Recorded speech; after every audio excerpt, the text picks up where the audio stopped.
Media creation ಪ್ರವೃತ್ತಿಯ News Time Kannada ವಾಹಿನಿಯು 5 ವರ್ಷ ಪೂರೈಸಿದ ಪ್ರಯುಕ್ತ ನ್ಯೂಸ್ ಟೈಮ್ ಪ್ರಶಸ್ತಿ ಪ್ರದಾನ ಸಮಾರಂಭ ಹೋಟೆಲ್ ಓಷನ್ ಫರ್ನಲ್ಲಿ ನಡೆಯಿತು.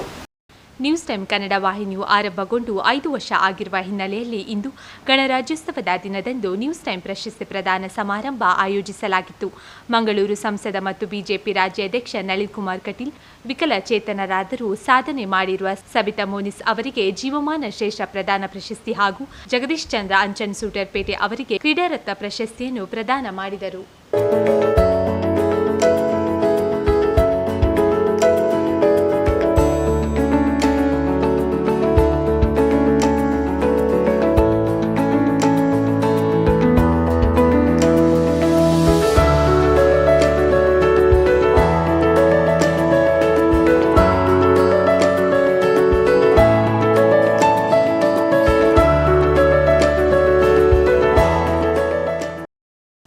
ಪ್ರಶಸ್ತಿ ಪ್ರದಾನ ಮಾಡಿದ ಬಳಿಕ ಮಾತನಾಡಿದ ಅವರು, ನ್ಯೂಸ್ ಟೈಮ್ ಕನ್ನಡ ವಾಹಿನಿ ಸಮಾಜಮುಖಿ ಕಾರ್ಯಕ್ರಮಗಳನ್ನು ಮಾಡುವುದರ ಮೂಲಕ ಎಲ್ಲರಿಗೂ ಮಾದರಿಯಾಗಿದೆ ಎಂದು ಹೇಳಿದರು. ಮಂಗಳೂರು ನಗರ ಅಭಿವೃದ್ಧಿಗೆ ಹೇಳುವ ಯೋಜನೆಗಳನ್ನು ಹಮ್ಮಿಕೊಳ್ಳಲಾಗಿದ್ದು, ಶೀಘ್ರವೇ ಮಂಗಳೂರಿನಲ್ಲಿ ಬಂಡವಾಳ ಹೂಡಿಕೆದಾರರ ಸಮಾವೇಶ ಆಯೋಜಿಸಲಾಗುತ್ತದೆ ಎಂದು ಹೇಳಿದರು. ನಮ್ಮ ರಕ್ಷಣೆ, ಕಡಲ ತಡಿಯ ಕರಾವಳಿಯ ರಕ್ಷಣೆಗೆ ಒಂದು ಶಕ್ತಿಯಾಗಬೇಕು ಅಂತ ಹೇಳ್ತಕ್ಕಂಥ ಕರಾವಳಿ ಪಡೆ ಏನಿದೆ, ಆ ಪಡೆಗೆ ಸಶಸ್ತ್ರವಾಗಿರ್ತಕ್ಕಂಥ ತರಬೇತಿ ಸಂಸ್ಥೆಗಳು ಇರಬೇಕು ಅಂತ ಹೇಳಿ ಕೊಚ್ಚಿಗೆ ಕಳಿಸಿದರು. ಆದರೆ ಅದನ್ನು ಪ್ರಯತ್ನ ಮಾಡಿ ಇವತ್ತು ಮಂಗಳೂರಿಗೆ ತಂದಿದ್ದೇವೆ. ದೇಶದಲ್ಲೇ ನಂಬರ್ 1ನೇ ಸ್ಥಾನದ ಕೋಸ್ಟಲ್ ಟ್ರೈನಿಂಗ್ ಸೆಂಟರ್ ಮಂಗಳೂರಲ್ಲಿ ಆಗುತ್ತೆ. ಮಂಗಳೂರಲ್ಲಿ ಉದ್ಯಮಶೀಲತೆ 10 ಜನ ಹೇಳ್ತಾ ಇದ್ದಾರೆ. ಮಂಗಳೂರಲ್ಲಿ 10 ಇಂಜಿನಿಯರಿಂಗ್ ಕಾಲೇಜುಗಳಿದ್ದಾವೆ, ಡಿಪ್ಲೊಮಾ ಕಾಲೇಜುಗಳಿದ್ದಾವೆ, IT ಕಾಲೇಜುಗಳಿದ್ದಾವೆ. ವಿದ್ಯಾರ್ಥಿಗಳು ಮುಂದಕ್ಕೆ ಬಂದರೆ ಅವರಿಗೆ ಉದ್ಯೋಗಗಳು ಸಿಗ್ತಾ ಇಲ್ಲ. ಉದ್ಯೋಗಕ್ಕೆ ಅವಕಾಶಗಳನ್ನು ಮಾಡಿಕೊಡಬೇಕು ಅಂತ ಹೇಳೋ ಕಾರಣಕ್ಕೋಸ್ಕರ ಇವತ್ತು ನರೇಂದ್ರ ಮೋದಿ ಸರ್ಕಾರ ಪ್ಲಾಸ್ಟಿಕ್ ಪಾರ್ಕನ್ನು ಮಂಗಳೂರಿಗೆ ಕೊಟ್ಟಿದೆ. ಪ್ಲಾಸ್ಟಿಕ್ ಪಾರ್ಕ್ 1,000 ಜನರಿಗೆ 1,000 ಕೋಟಿ ರೂಪಾಯಿಗಳ ಪ್ಲಾಸ್ಟಿಕ್ ಪಾರ್ಕ್ ಆಡ್ತದೆ. 1,000 ಕೋಟಿ ರೂಪಾಯಿಗಳ ಕೋಸ್ಟಲ್ ಟ್ರೈನಿಂಗ್ ಸೆಂಟರ್ ಬರ್ತದೆ. 250 ಕೋಟಿ ರೂಪಾಯಿಗಳ ಮೀನುಗಾರಿಕೆ ಬರ್ತದೆ. IT ಪಾರ್ಕಿನ ಕಲ್ಪನೆಗಳಿದ್ದಾವೆ. ಮುಂದಿನ ದಿನಗಳಲ್ಲಿ IT ಪಾರ್ಕ್ ಮಂಗಳೂರಲ್ಲಿ ನಿರ್ಮಾಣ ಆಗ್ತದೆ. ದೇಶದಲ್ಲಿ 2 ಬಂದಿರತಕ್ಕಂಥ ಏಕೈಕ ಸಿಟಿ, ಅಮೃತ ಮತ್ತು ಸ್ಮಾರ್ಟ್ ಸಿಟಿ ಇರುವ ಏಕೈಕ ಸಿಟಿ ಅದು ಮಂಗಳೂರು ನಗರ. ಇದು ನರೇಂದ್ರ ಮೋದಿ ಕೊಟ್ಟದ್ದು. ಇವತ್ತು ಸ್ಮಾರ್ಟ್ ಸಿಟಿ ಅಡಿಯಲ್ಲಿ ಪರಿವರ್ತನೆಗಳಾಗ್ತಾ ಇದ್ದಾವೆ. ಮಂಗಳೂರು ಪೂರ್ತಿಯಾಗಿ ನಗರವನ್ನು ಸುಂದರೀಕರಣ ಮಾಡಬೇಕು. ಸುಂದರೀಕರಣ ಮಾಡಿದರೆ ಹೇಗೆ? ಪಾರಂಪರಿಕವಾಗಿರ್ತಕ್ಕಂಥ ಆ ಅಭಿವೃದ್ಧಿಯನ್ನು ಉಳಿಸ್ಕೊಳ್ಬೇಕು. ಪಾರಂಪರಿಕವಾಗಿರ್ತಕ್ಕಂಥ ಮಂಗಳೂರನ್ನು ಉಳಿಸ್ಕೊಳ್ಬೇಕು. ಸಾಂಸ್ಕೃತಿಕವಾಗಿರ್ತಕ್ಕಂಥ ಮಂಗಳೂರನ್ನು ಉಳಿಸ್ಕೊಳ್ಬೇಕು. ಅಭಿವೃದ್ಧಿ ಮಾಡಿದಾಗ ಮಂಗಳೂರು ಪಾರಂಪರಿಕವಾಗಿರ್ತಕ್ಕಂಥ ಮಂಗಳೂರನ್ನು ಉಳಿಸ್ಕೊಂಡು ಮಾಡಬೇಕನ್ನತಕ್ಕಂಥ ಚಿಂತನೆಯಿಂದ ಸ್ಮಾರ್ಟ್ ಸಿಟಿಯ ಕೆಲಸ ಕಾರ್ಯಗಳಾಗ್ತದವೆ. ಕಾನೂನಿನ ತೊಡಕುಗಳಿದ್ದಾವೆ, ಮಾಡ್ತೀವಿ. ಹೇಳಿದರೆ ಮಂಗಳೂರು ಜಿಲ್ಲೆ, ನೀವೆಲ್ಲ ಪಕ್ಕದ ಜಿಲ್ಲೆಗಳನ್ನು ನೋಡಿ, ಒಂದೇ ಒಂದು ಮೆಡಿಕಲ್ ಕಾಲೇಜ್ ಇಲ್ಲದೇ ಇರತಕ್ಕಂಥ ಜಿಲ್ಲೆಗಳು, ಒಂದೇ ಒಂದು ಇಂಜಿನಿಯರಿಂಗ್ ಕಾಲೇಜ್ ಇಲ್ಲದೇ ಇರತಕ್ಕಂಥ ಕಾಲೇಜುಗಳು. ಇವತ್ತು ಚಿಕ್ಕಮಗಳೂರಿನ ಜನ ಆಸ್ಪತ್ರೆಗೆ ಮಂಗಳೂರಿನ ವೆನ್ಲಾಕಿಗೆ ಬರ್ತಾರೆ. ನಮಗೆ ಹೆಮ್ಮೆ ಅನ್ನಿಸ್ತದೆ. ಲೇಡಿ ಗೋಷನ್ಗೆ ಬರ್ತಾರೆ. ಹೋಗಿ ಮಂಗಳೂರಿನ ಲೇಡಿ ಗೋಷನ್ ಮತ್ತು ವೆನ್ಲಾಕ್ ನೋಡಿ. ಮಂಗಳೂರಿನ AJ ಆಸ್ಪತ್ರೆ ಎಷ್ಟು ಇದೆ, ಅಷ್ಟೇ ಸುಂದರವಾಗಿ ನಮ್ಮ ಸರ್ಕಾರಿ ಆಸ್ಪತ್ರೆ ಇದೆ. ಅಷ್ಟು ಸುಂದರವಾಗಿದೆ. ಹೇಳಿದ್ರೆ ಇನ್ನಷ್ಟು ಆಗಬೇಕು. ಹಾಗಾಗಿ ಹೇಳಿದೆ, ಮಂಗಳೂರಿನ ಪರಿಕಲ್ಪನೆಗಳನ್ನು, ಸಾಂಸ್ಕೃತಿಕ ಪರಿಚಯವನ್ನು ನಾನು ಯಾವಾಗಲೂ ಹೇಳಲಿಕ್ಕಿದೆ. MRPಯಲ್ಲಿಂದ ಮಂಗಳೂರು ಬದುಕಿಲ್ಲ ಸುಬ್ಬರಾಯರ, ನಿಮ್ಮ ಕುದುರೆಮುಖದಿಂದ ನಮಗೆ ಹೆಮ್ಮೆ ಇದೆ. ಅಂಥ ಸಂಸ್ಥೆಗಳು ಬೇಕು, ಇನ್ನಷ್ಟು ಬರಲಿ, ನಾವು ಅದಕ್ಕೆ ಸ್ವಾಗತ ಮಾಡ್ತೀವಿ. ಆದರೆ ಮಂಗಳೂರು ಬದುಕಿದ್ದು ಯಾವುದರಿಂದ ಗೊತ್ತಾ? ನಮ್ಮ ಧಾರ್ಮಿಕ ನಂಬಿಕೆಯಿಂದ. 1 ವರ್ಷಕ್ಕೆ ಧಾರ್ಮಿಕ ಟರ್ನ್ ದಕ್ಷಿಣ ಕನ್ನಡ ಜಿಲ್ಲೆಯಲ್ಲಿ 1,000 ಕೋಟಿ ರೂಪಾಯಿಗಳು. 1,000 ಕೋಟಿ ರೂಪಾಯಿಗಳು ಎಲ್ಲೂ ಇಲ್ಲ. ಜಗತ್ತಿನ ಯಾವ ದೇಶ, ಯಾವ ಜಿಲ್ಲೆಯಲ್ಲೂ ಇಲ್ಲ. ತೆಗೆದು ನೋಡಿ. 1,000 ಕೋಟಿ ರೂಪಾಯಿಗಳು ನಮ್ಮ ದೇವಸ್ಥಾನಗಳಲ್ಲಿ ಟರ್ನ್ ಓವರ್ ಆಗುತ್ತೆ. ನಾಗಮಂಡಗಳು, ಧರ್ಮ ನಿಯಮಗಳು, ಬ್ರಹ್ಮಕಲಶಗಳು, ಇದರ ಆಧಾರದಲ್ಲಿ ಮಂಗಳೂರು ಬಹಳ ಸುಂದರವಾಗಿರ್ತಕ್ಕಂಥ ಪರಿಕಲ್ಪನೆ. ಜಗತ್ತಿನ ಎಲ್ಲೂ ಇಲ್ಲದ ನಾಗಮಂಡಲ ನಮ್ಮಲ್ಲಿದೆ. ತೋರಿಸಿ ಇದನ್ನು. ಅದ್ಭುತವಾಗಿರ್ತಕ್ಕಂಥ ಬ್ಯಾಂಕಿಂಗ್ ಕ್ಷೇತ್ರಕ್ಕೆ ಕೊಡುಗೆ ಕೊಟ್ಟಿರ್ತಕ್ಕಂಥ ಜಿಲ್ಲೆ ಯಾವುದಾದ್ರೂ ಇದರ ದಕ್ಷಿಣ ಕನ್ನಡ. 4 ಬ್ಯಾಂಕ್ಗಳ ತವರು ಜಿಲ್ಲೆ ಇದರ ದಕ್ಷಿಣ ಕನ್ನಡ. ಕೋಆಪರೇಟಿವ್ ಸಹಕಾರಿ ರಂಗದ ಅದ್ಭುತವಾಗಿರ್ತಕ್ಕಂಥ ಕಾಶಿ ಇದ್ದರೆ ಅದು ದಕ್ಷಿಣ ಕನ್ನಡ ಜಿಲ್ಲೆ. ಹಳ್ಳಿಗಳಲ್ಲಿ ನಮ್ಮ ಬ್ಯಾಂಕ್ಗಳ ಅಭಿವೃದ್ಧಿ ಆಗ್ತಾ ಇದೆ. ಕೋಆಪರೇಟಿವ್ ಸೆಕ್ಟರ್ನಲ್ಲಿ ಅದ್ಭುತವಾಗಿರ್ತಕ್ಕಂಥ ಕೆಲಸ ಕಾರ್ಯಗಳಾಗ್ತದೆ. ಯೋಚನೆ ಮಾಡಿ, ನಾನು ದೇಶದ ಉದ್ದಗಲಕ್ಕೆ ತಿರುಗಿದ್ದೇನೆ, ರಾಜ್ಯದ ಹಳ್ಳಿಗಳಿಗೆ ಹೋಗಿದ್ದೇನೆ. ಆದರೆ ಸುಳ್ಯದಂಥ ಒಂದು ಕುಗ್ರಾಮದಲ್ಲಿ ಮೆಡಿಕಲ್ ಕಾಲೇಜ್ ಇರ್ತಕ್ಕಂಥ ಯಾವುದಾದ್ರೂ ಜಿಲ್ಲೆ ಇದ್ದರೆ ಅದು ದಕ್ಷಿಣ ಕನ್ನಡ ಜಿಲ್ಲೆ. ಸುಳ್ಯದಂಥ ಹಳ್ಳಿಯಲ್ಲಿ ಮೆಡಿಕಲ್ ಕಾಲೇಜ್ ಇದೆ. ಉಜಿರೆ ಅಂತ ಹಳ್ಳಿಯಲ್ಲಿ ಇಂಜಿನಿಯರಿಂಗ್ ಕಾಲೇಜ್ ಇದೆ. ಮೂಡಬಿದ್ರೆ ಅಂತ ಒಂದು ನಗರದಲ್ಲಿ 3 ಇಂಜಿನಿಯರಿಂಗ್ ಕಾಲೇಜ್, 1 ಆಯುರ್ವೇದ ಕಾಲೇಜ್ ಇದೆ. ಇಲ್ಲಿ ಆದರೂ ಸಾಧ್ಯನಾ? ಒಂದು ಸಾರಿ ಮನಸ್ಸಿನಲ್ಲಿ ಪ್ರಶ್ನೆಯನ್ನು ಮಾಡಿ. ಮಂಗಳೂರು ಬೈಯುವುದಲ್ಲ. ಯಾವುದೋ ಒಂದು ಪಂಪು ಎಲ್ಲ ಆಗದಿದ್ದಾಗ ನಳಿನ್ ಕುಮಾರ್ ಬಗ್ಗೆ ಟೀಕೆ ಮಾಡೋದು ತಪ್ಪಲ್ಲ, ಸಹಜ. ಒಬ್ಬ ರಾಜಕಾರಣಿ, ನಾವು ಸ್ವೀಕಾರ ಮಾಡ್ತೇವೆ, ಸಹಜವಾಗಿ ಸ್ವೀಕಾರ ಮಾಡ್ತೀವಿ. ಆದರೆ ಅದೇ ಗುರುಪುರದಲ್ಲಿ 1 ವರ್ಷದಲ್ಲಿ ಸೇತುವೆ ಆದಾಗ ಯಾಕೆ ನೀವು ಮೌನ?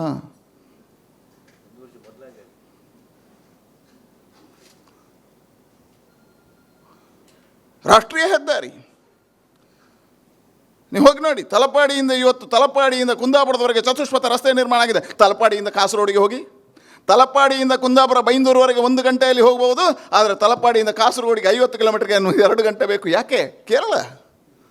ನೀವು ಪ್ರಶ್ನೆ ಮಾಡಿದಾಗ ಎಲ್ಲವನ್ನ ಪ್ರಶ್ನೆ ಮಾಡಬೇಕು, ಅವಲೋಕನಗಳನ್ನು ಮಾಡಿದಾಗ ಎಲ್ಲವನ್ನೂ ಮಾಡಬೇಕು. ಮಾಧ್ಯಮಗಳು ಈ ರೀತಿಯ ದೃಷ್ಟಿಕೋನಗಳನ್ನು ಪರಿವರ್ತನೆ ಮಾಡಬೇಕು. ದೃಷ್ಟಿಯ ಅವಲೋಕನಗಳನ್ನು ಚಿಂತನೆ ಮಾಡಿದಾಗ ಒಳ ಮನಸ್ಸಿನ ಆಧಾರದಲ್ಲಿ ಮಾಡಬೇಕು. ಕೇವಲ ಟೀಕೆ ಮಾಡಬೇಕು, ಮಾಡಬೇಕು ಅನ್ನೋ ಕಾರಣಕ್ಕೋಸ್ಕರ ಮಾಡಬಾರ್ದು. ಅಧ್ಯಯನಶೀಲತೆಯಿಂದ ಮಾಡಬೇಕು. ಅದನ್ನು ಟೈಮ್ಸ್ ನ್ಯೂಸ್ ಮಾಡುತ್ತೆ. ಎಲ್ಲ ವಿಚಾರವನ್ನು ಜಗತ್ತಿಗೆ ತೋರಿಸುತ್ತೆ. ಮಂಗಳೂರಿನ ವೈಭವವನ್ನು ಪ್ರಕಟೀಕರಣ ಮಾಡುತ್ತೆ. ಇದಕ್ಕೆ ಪೂರಕವಾಗಿರ್ತಕ್ಕಂಥ ನಿರ್ಮಾಣ ಮಾಡ್ತೀರಿ. ನಾವು ಮುಂದಿನ ತಿಂಗಳು ಫೆಬ್ರವರಿ 14, ಜೂನ್ 14ಕ್ಕೆ, ಫೆಬ್ರವರಿ 24 ಮತ್ತು ಜೂನ್ 14ಕ್ಕೆ ಸುಬ್ಬರಾವ್ ಅವರೇ ಅತಿ ದೊಡ್ಡದಾಗಿರ್ತಕ್ಕಂಥ ಉದ್ಯಮ ಮೇಳವನ್ನು ಮಂಗಳೂರಲ್ಲಿ ಮಾಡ್ತೀವಿ. ನಾವು ಉದ್ಯಮ ಮೇಳವನ್ನು ಮಾಡ್ತೀವಿ. ಅತಿ ಹೆಚ್ಚು ವಿದೇಶಿ ಕಂಪನಿಗಳನ್ನು ಮಂಗಳೂರಿಗೆ ತರಿಸ್ತೀವಿ. ಲ್ಯಾಂಡ್ ಬ್ಯಾಂಕಿನ ನಿರ್ಮಾಣ ಮಾಡ್ತೀವಿ. ಮಂಗಳೂರನ್ನು ಒಂದು ಸುಂದರವಾಗಿರ್ತಕ್ಕಂಥ, ಯಾವ ಶ್ರೀನಿವಾಸ್ ಮಲ್ಯರು ಕಂಡಿರ್ತಕ್ಕಂಥ ಕನಸಿದೆಯಾ, ಮಂಗಳೂರನ್ನು ಸುಂದರವಾಗಿರ್ತಕ್ಕಂಥ ಮಂಗಳೂರಾಗಿ, ಪಾರಂಪರಿಕವಾಗಿರ್ತಕ್ಕಂಥ ಮಂಗಳೂರಾಗಿ ಉಳಿಸುವಂಥ ಕೆಲಸವನ್ನು ಮಾಡ್ತೀವಿ. ಹಾಗಾಗಿ ಸಣ್ಣ ಪುಟ್ಟ ಲೋಪದೋಷಗಳು ಇದ್ದೇ ಇರುತ್ತೆ. ಇರ್ತಕ್ಕಂಥ ಒಳ್ಳೆತನವನ್ನು ತೋರಿಸ್ತಕ್ಕಂಥ ಗುಣ ಇರಬೇಕು. ಹೇಗೆ ಇವರಿಬ್ಬರು ಸಾಧಕರನ್ನು ಗುರುತೇ ಇಲ್ಲರ್ತಕ್ಕಂಥ ಸಾಧಕರನ್ನು ಇವತ್ತು ಪರಿಚಯ ಮಾಡ್ತಕ್ಕಂಥ ಕೆಲಸವನ್ನು ನೀವು ಮಾಡಿದ್ದೀರಾ. ಹಾಗೆ ಸುಂದರವಾಗಿರ್ತಕ್ಕಂಥ ಮಂಗಳೂರಿನ ಪರಿಚಯವನ್ನು ನೀವು ಮಾಡಿಕೊಡಿ. ನಿಮ್ಮ ಸಂಸ್ಥೆ ಇನ್ನಷ್ಟು ಎತ್ತರಕ್ಕೆ ಇರಲಿ. ಶುಭ ಆಗಲಿ. ಸಮಾರಂಭದ ಅಧ್ಯಕ್ಷತೆಯನ್ನು ವಹಿಸಿ ಮಾತನಾಡಿದ ಮಂಗಳೂರು ದಕ್ಷಿಣ ಶಾಸಕ ವೇದವ್ಯಾಸ್ ಕಾಮತ್, ಮಾಧ್ಯಮಗಳು ಧನಾತ್ಮಕ ಸುದ್ದಿಗಳಿಗೆ ಹೆಚ್ಚಿನ ಒತ್ತು ನೀಡಬೇಕು ಎಂದು ಮನವಿ ಮಾಡಿದರು. ನ್ಯೂಸ್ ಟೈಮ್ ಕನ್ನಡ ವಾಹಿನಿಯು ಸಾಧಕರನ್ನು ಸನ್ಮಾನಿಸಿರುವುದಕ್ಕೆ ಅಭಿನಂದನೆ ಸಲ್ಲಿಸಿದರು. ಪಾಸಿಟಿವ್ ನ್ಯೂಸನ್ನು ಕೊಡಬೇಕು ಅಂತ ಹೇಳುವಂಥ ಕಾರಣ, ಆದಂಥ ಘಟನೆಗಳ ಬಗ್ಗೆ ಮಂಗಳೂರಿಗೆ ಎಲ್ಲೋ ಒಂದು ಕಡೆಗಳಲ್ಲಿ